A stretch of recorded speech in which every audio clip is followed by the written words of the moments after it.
Assalamualaikum warahmatullahi wabarakatuh. Halo guys, selamat datang kembali di channel Code 165. Nah, kita bertemu lagi nih guys di video kedua ini. Mohon maaf ya guys, baru bisa update video lagi. Kemarin kan saya sudah update tuh video masih di episode full stack web terkait dengan bagaimana cara instalasi virtual environment di Python Flash. Nah, sekarang di video kali ini, video kedua ini, saya akan share kepada teman-teman bagaimana memulai API sederhana untuk sekedar get data. Ini studi kasusnya aplikasi blog dengan menggunakan Flash RESTful. Kemarin kan kita sudah menginstal Flash RESTful ya. Nah, sekarang kita memulai coding bagaimana caranya untuk mengget data, membuat endpoint API yang akan dikonsumsi oleh front end, aplikasi front end ya. Oke, seperti biasanya saya akan memberikan sinopsisnya terlebih dahulu sebelum kita memulai untuk coding.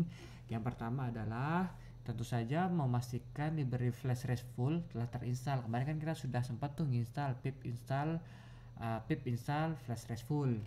Nah, yang kedua ini opsional sih sebenarnya. Teman-teman juga bisa menyediakan atau menginstal Insomnia ataupun Postman untuk mengkonsumsi API-nya, mencoba API-nya atau endpoint yang akan dibuat. Atau teman-teman juga bisa menggunakan browser atau Google Chrome dan lain sebagainya. Kemudian ketiga adalah membuat API endpoint untuk get data saja ya. Jadi ini cuman get data, enggak create data, enggak update data, cuman get data saja. Yang simpel-simpel aja dah dulu. Yang mana studi kasusnya adalah aplikasi blog. Yang akan kita lakukan di sini cuma dua doang sih, yaitu view sebuah data dan yang kedua adalah view banyak data. Nah, view sebuah data ini maksudnya detail data dari banyak data itu. Jadi kan kalau kita lihat suatu aplikasi kan banyak tuh view datanya, list datanya banyak kan. Nah, kalau kita klik salah satu itemnya, maka dia akan muncul detail datanya seperti itu ya. Oke, ini sederhananya gambar umumnya. Mari kita langsung saja coding ya. Nah, ini kemarin kita sudah mencoba install virtual environment. Sekarang saya akan melakukan lagi di folder baru saya. Saya sudah bikin folder project ya. Jadi di sini saya langsung masuk ke dalam folder project saya ini. Ya. Saya perbesar saja. Sekarang saya ingin kembali menginstal environment lagi ya, teman-teman, biar lebih garing lagi ya. min venv, misalnya namanya env. Nah, ini supaya lebih biar lebih refresh lagi sih, biar lebih enak lagi. Jadi saya akan memulai project untuk membuat endpoint API atau backend sederhana. Nah, ini sudah dibikinnya, kita cek dulu. Oke, sudah ada. Kita masuk ke dalam environmentnya. Ini script activate, kita udah masuk ya. Setelah itu saya di sini biasanya kalau ngoding menggunakan Visual Studio Code ya. Teman-teman bisa menggunakan aplikasi sejenis atau lainnya seperti Atom dan lain sebagainya.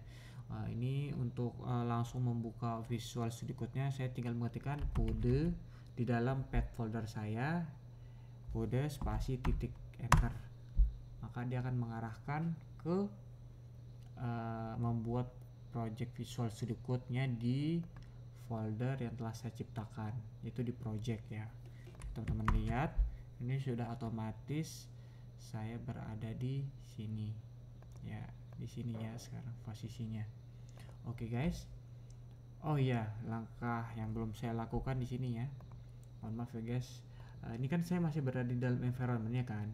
Saya lupa untuk menginstal library-nya. Pertama yang kita install adalah pip install flash seperti biasa ya. Pastikan teman-teman menginstal library-nya dalam virtual environment. Kemudian kedua adalah pip install flash RESTful. Nah, ini adalah library RESTful API favorit saya yang selalu saya gunakan karena simple sih. Sudah itu ya. Oke. Sini kita bisa cek ya. Pip. Aduh, kenapa ini? Nah, sini aja deh. Mohon maaf guys. Ulang dulu, buka my env. Mohon maaf ya guys, tadi ada error dikit. Masuk kembali, kita cek apakah library kita sudah terinstall apa belum. Nah, ini kita sudah terinstall ya library-nya ya. Oke, seperti biasa saya kebiasaan untuk membuat file requirement tag sebelum mengcoding ya, sebelum coding ya. Requirements.txt ya, supaya semua file requirementnya itu library itu masuk ke dalam file requirement.txt ini. Nah, ini sudah masuk ya. Nah, ini oke. Kemudian ini saya tutup ya dulu. Nah, ini sudah muncul ya file requirement.txt ini yang akan diinstal oleh server nanti ketika kita deploy. Oke, yang pertama adalah mari kita buat file namanya app.py ya. Nah, ini saya besarkan segini dah ya. Oke, pertama kita lakukan adalah kita import dulu library yang akan kita gunakan, yaitu kita perlu import Flask ya, from Flask import Flask. Oke, habis itu JSONify, kita butuh JSONify untuk mengconvert data menjadi JSON ya, yang bisa ditampilkan di browser atau di Insomnia-nya. Kemudian yang tidak kalah penting adalah kita mengimport library Flask RESTful, import namanya pertama kita import adalah function API sama resource. Oke. Yang selanjutnya adalah kita melakukan inisialisasi objek Flask ya, dari aplikasinya. Yang pertama adalah kita bikin variabel namanya app sama dengan kita panggil Flask yang ini ya, panggil ini, masukkan ke sini Flask, buka kurung name seperti biasa ya. Kemudian objek Flask ya, kemudian kita inisialisasi lagi untuk objek dari API Flask RESTful-nya, yaitu panggil API yang ini dipanggil masuk ke sini ya teman-teman. API parsing parameter app ini masuk ke sini ya teman-teman. Oke, gampang kan? Udah selesai. Inisialis objek Flask selesai. Oke, ini kemudian kita lakukan adalah membuat kelas data untuk endpoint, untuk pembuatan endpointnya ya. Pertama kita buat data kelas, contohnya adalah get all data kayak gini ya. Nah, bebas nih, pastikan ya untuk membuat kelas ini nama kelasnya harus huruf besar, awalnya huruf kapital ya. Oke, kelas get all data, kemudian kita turunkan objeknya, sifat dari kelasnya yaitu resort ya, turunkan inheritance ya, turunan kelasnya yaitu dari resort, kita masukkan ke kelas get all data. Kemudian kita def dulu, kita def get ya, kita inisialisasi metode get ya, get untuk menampilkan atau view datanya. Def get, jangan lupa ya kita parsing, masukkan self di sini karena dia ini kelas ya, object oriented programming ya ini. Kemudian jangan lupa kita inisialisasi suatu variabel untuk menampilkan datanya ya, kita buat output misalnya JSONify. JSONify ini bentuk parameternya adalah begini ya, jadi misalnya ini data ya titik 2 dalam bentuk dictionary ya teman-teman. Ingat JSONify ini dalam bentuk dictionary. Data misalnya halo dunia, kita tes dulu ya, halo dunia dulu, kita tes dulu ya. Halo dunia return dengan outputnya. Jadi outputnya ini kita kok gini sih, kita kita kembalikan ya supaya bisa ditampilkan di Insomnia atau di Postman atau di Google Chrome-nya. Setelah kita membuat kelasnya, ini contoh dulu ya guys, ini contoh example doang ya, example dulu kok ini sih example. Oke, Kemudian yang kita lakukan di sini selanjutnya adalah kita membuat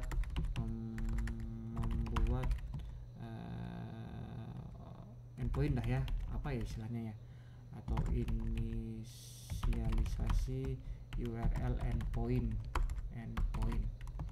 Itu caranya gimana? Gampang. Pertama kita panggil API ya, variabel yang ini panggil ke sini dot add resort ya, kita tambah resortnya ya. Kemudian masuk ini yang dibutuhkan di sini adalah resortnya, kelasnya, kemudian URL-nya sama keyword argument lainnya. Nah, di sini kita parsing kelasnya get all data, koma, habis itu URLs-nya misalnya di sini API garing data. Kemudian di sini kita bisa tambahkan methods buka kurung sama dengan, maaf guys, get. Jadi setiap kita ingin membuat request kelas ini kan ini ada method get ya. Kita mau buat yang namanya ada lagi misalnya dev method post self misalnya kayak gini kan, atau method update ya. Nah, jadi setiap mau bikin yang kayak gini ya, function yang kayak gini get, post, update ini harus wajib dimasukkan ke dalam metode sini supaya tidak error, untuk identifier doang, pengenal doang. Misalnya update atau delete ini requestnya, apakah request get, update, apa delete, put. Nah kayak gitulah ya teman-teman ya. Ini karena ini videonya get doang ya, get aja, maka aku hanya menampilkan data yang di view saja. Kemudian setelah itu kita jalankan aplikasinya ya, dengan cara if biasa name sama dengan ini main. Oke, kita scroll dulu ya guys biar kelihatan.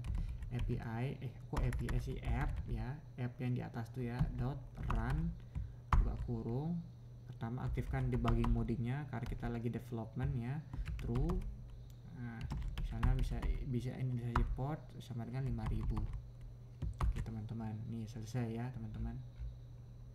Oke, gampang kan, cuman ya 21 line sih sebenarnya. Oke, cara menjalankannya gimana? Kalau teman-teman lagi menggunakan Visual Studio Code seperti yang saya gunakan ini, silakan ketik Ctrl J untuk menampilkan terminalnya. Kemudian di sini secara otomatis ya dia sudah akan masuk ke environment yang kita bikin, virtual environment yang telah kita bikin. Oke. Cara menjalankannya yaitu dengan cara ketik aja Python, nama aplikasinya app.py, enter. Tada.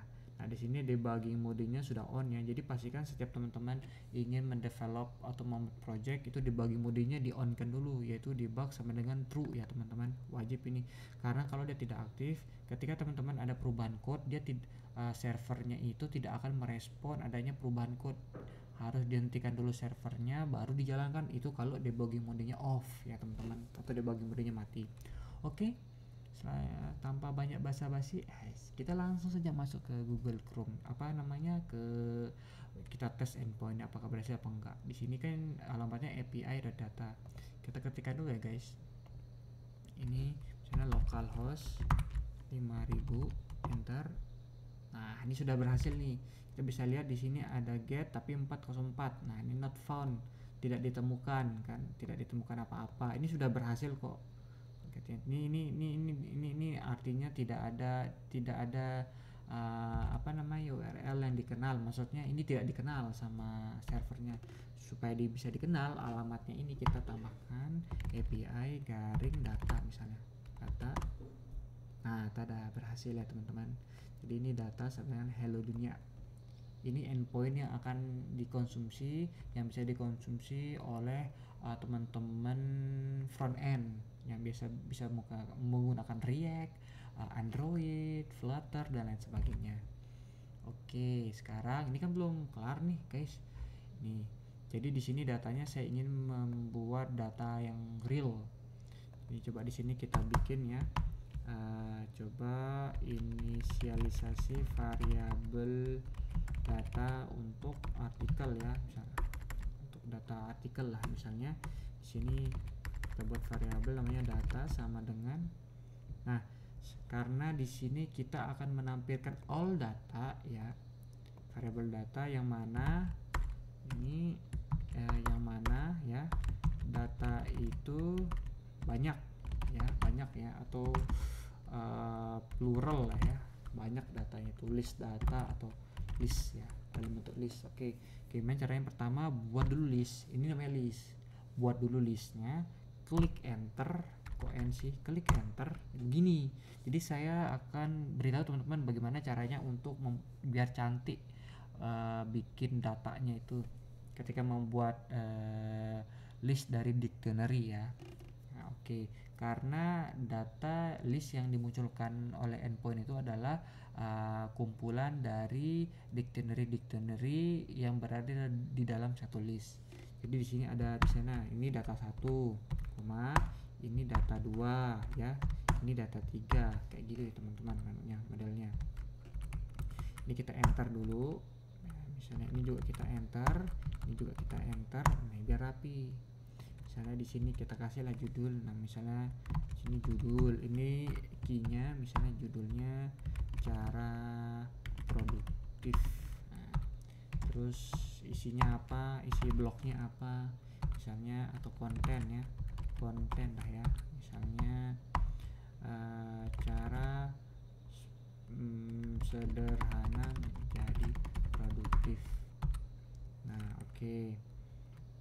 Terus yang kedua juga sama, tinggal lihat aja sih sebenarnya, yang penting key-nya sama ya, setiap item itu, setiap setiap item harus key-nya harus sama, judul konten.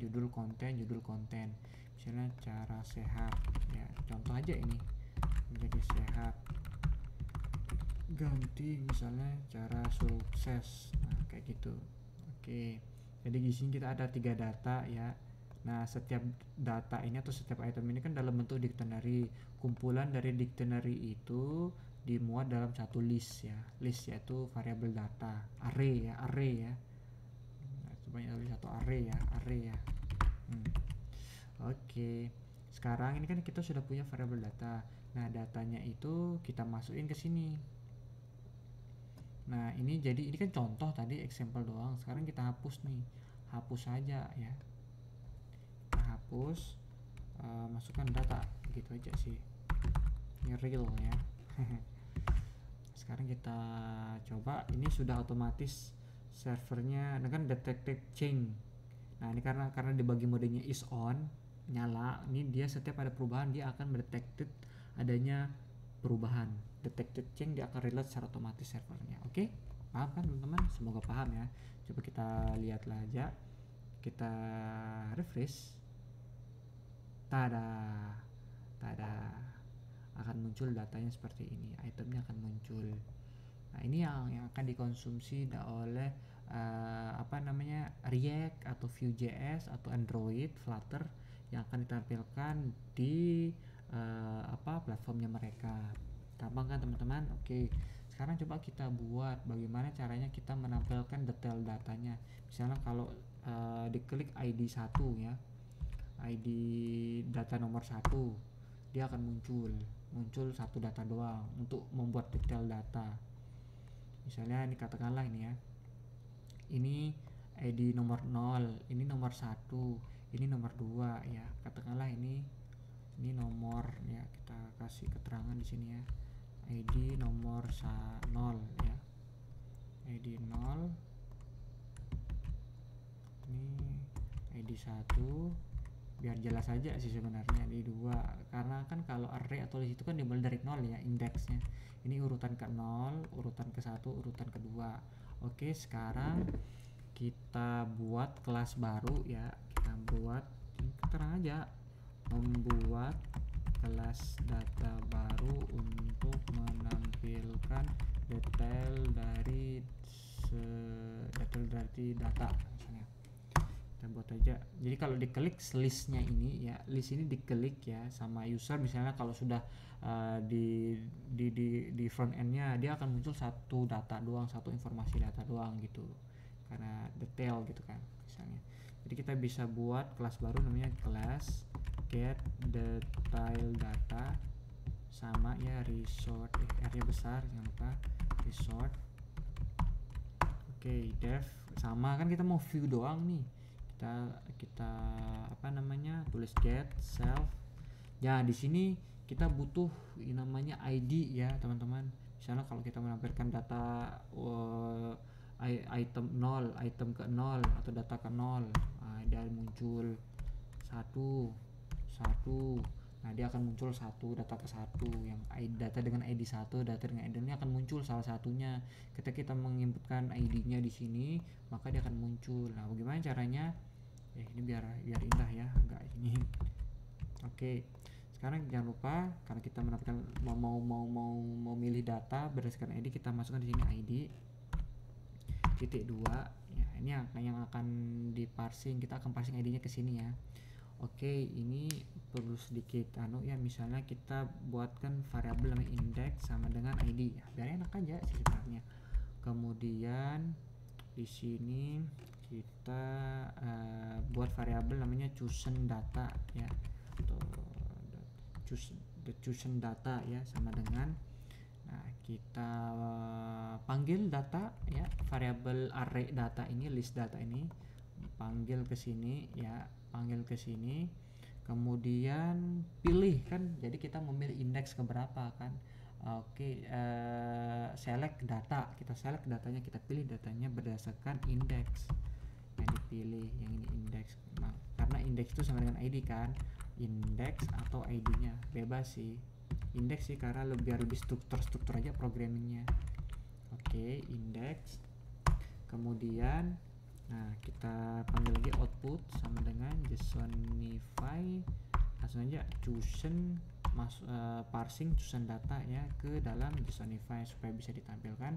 Dan satu lagi jangan lupa untuk mereturn outputnya, karena kalau tidak ada returnnya dia akan error tanpa return ketika dipanggil API-nya. Oke, sekarang kita tambahkan lagi endpoint baru ya, karena kita membuat kelas baru harus ada inisialisasi endpoint baru. Di sini API sama kayak di atas, add resort 50 get detail data kan, get detail data kan, koma. Nah, di sini API samakan saja, API beda juga boleh, tapi sebaiknya disamain aja teman-teman ya, biar kok gini sih, API base endpointnya itu sama, API data sama yang kelas yang sebelumnya, kelas yang di atasnya. Tapi nah ini yang membedakan dia dengan yang di atas ini. Di sini karena ada ID, maka kita perlu menginisialisasi apa namanya istilahnya ya, parameter ya, parameter URL parameter. Caranya adalah karena tipe parameter integer, kita bikin di sini integer titik 2 yaitu ID ya. Nah, ID ini ya harus dan wajib hukumnya sama dengan ID yang di sini ya. Kalau di sini nomor ya berarti di sini juga ikut nomor ya guys, nomor. Oke, paham ya guys? Oke, jangan lupa metodenya juga ditulis sama dengan double get. Oke, save, kita save saja guys. Nah, kita coba lihat, kita refresh sekali lagi, kita dulu ya. Oke, apakah datanya muncul, apakah ada error? Oh, ternyata servernya belum jalan. Get save, ini ada kesalahan, get save expected titik 2. oh get, ini salahnya di mana guys, 34 get save titik 2. Oh, ini belum jalan guys, mohon maaf. Nah, ini udah bener apanya, sudah benar programnya, cuman ini tadi servernya mati ya, karena mungkin saya save belum ada gininya, saya udah save gitu, makanya terus saya save, makanya mati sendiri servernya. Oke, ini sudah benar servernya. Oke, kita refresh, tada muncul ya teman-teman. sekarang kita coba kita pilih data nomor 1 tadi. Nah, cara sehat. Data nomor 0 bisa, nomor 2 ya bisa. Oke ya. Jadi ketika front end-nya itu menampilkan list data seperti ini ya, nanti kan ini dikonsumsi buat ditampilkan menyesuaikan dengan desain HTML-nya ya atau CSS-nya. Nah, nanti ketika si user itu mau memilih data ini, misalnya dipilih klik, misalnya judulnya gini, klik judul, nanti akan muncul satu data detail gitu di sini. Detail datanya apa, ininya apa, kayak gitu teman-teman. Misalnya oke, ini ya. Ini sudah teman-teman, kalau sudah bisa sampai tahap ini berarti selama teman-teman udah bisa untuk membuat view data sederhana untuk bisa dikonsumsi oleh front end. Misalnya teman-teman ingin menambahkan key baru, misalnya ini sehat, misalnya gambar, misalnya mau nambahin URL gambar. Biasa kan kalau itu kan ada gambarnya ya teman-teman ya. Misalnya contoh ini ya, saya samakan aja ya, baca new tab. Silakan teman-teman nih copy ini, copy. Biasanya kan ada wajib itu harus ada gambar di itemnya itu kan. Biasanya list item itu ada gambarnya kan. Nah, itu yang dikonsumsi oleh front end-nya, dia harus URL gambarnya, URL gambarnya. Misalnya di sini ini kita tambahin baru ya, key baru. Ini paste tadi gambar yang ingin ditambahkan, bisa samain aja ya teman-teman, sebagai contoh doang ini. Oke, samain aja ya teman-teman. Nah, ini nanti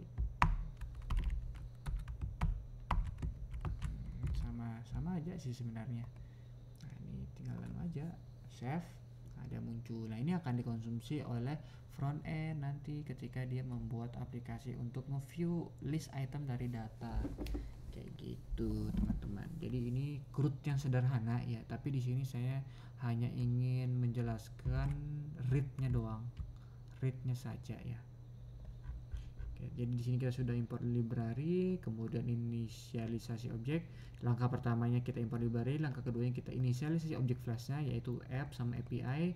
Kemudian teman-teman bisa juga langsung membuat datanya ya, data dummy. Ini namanya data dummy ya guys, ini namanya data dummy ya guys.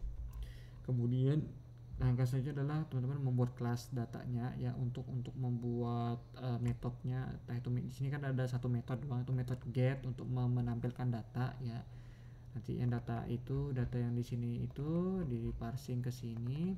Ini untuk menampilkan semua data. Kalau menampilkan satu data saja, misalnya ya buat metode baru juga, karena ini kelas baru kan, harus bikin metode baru get self dengan parameter ID.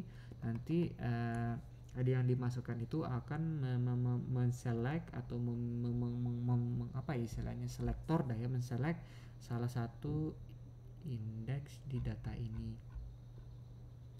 Oke, kemudian output dalam bentuk JSONify ini di return. Kemudian selanjutnya membuat endpoint ya, atau inisialisasi URL endpoint. Di sini kita tambahkan endpoint yang baru ya, dengan kelas yang sudah kita bikin. Kemudian memasukkan URL endpointnya menyesuaikan dengan endpoint yang diinginkan. Di sini saya samakan antara kelas yang pertama dan kelas kedua, dengan tambahan di sini untuk yang get detail data ini ada parameter, ada URL parameternya ya. URL parameternya di sini dalam format data integer ya. Nah, ini kalau ini harus ada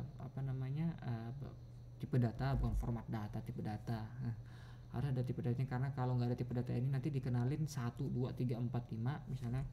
Ini kan di sini misalnya 1 ya, 2 di sini 2. Nah, ini itu akan dikenal sebagai string atau defaultnya. Kalau nggak ditambahin ini nih, coba kita ganti di sini ya, string ya misalnya, atau nggak usah lah, bisa sih sebenarnya. Kita coba aja nih apakah benar di teori ini. Nah, dia nggak bisa ya kalau kita nggak tambahin tipe data ya. Di sini dia errornya list indices must be integer or slash, bukan string. Jadi ini apa namanya, list itu ya URL parameternya harus dalam bentuk integer ya, integer ID. Nah, kayak gini. Kayak gitu. Oke. Nah, bisa berhasil ya guys. Setelah itu kita jalankan aplikasinya. Teman-teman bisa menggunakan ini Insomnia ya. Teman-teman juga bisa menggunakan langsung browser untuk sekedar get doang. Browser pun udah cukup. Tapi kalau ada misalnya metode-metode kayak update data, tambah data, hapus data, nah itu teman-teman harus menggunakan Postman atau Insomnia.